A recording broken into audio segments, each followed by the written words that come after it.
Hello everyone, today I will show you how to add background color on a specific pages using Adobe Acrobat Pro DC. First open your PDF file. It's my PDF file. Now I will apply this background color only first two pages and click this tools option. Here we will find this edit PDF option and click this more option. Here we will find this background and click add background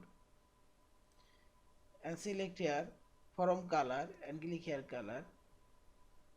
I'll add this background color, change color opacity. So I'll add this background color opacity, change. And now click this page range option, select here a specific page. I'll apply first two pages only. Now click OK and click OK and check this. Only first two pages background already exist and other remain blank. Yeah, this is. And finally click this file option, save or save as a PDF file. Thank you for watching. Please subscribe, like, share and comments.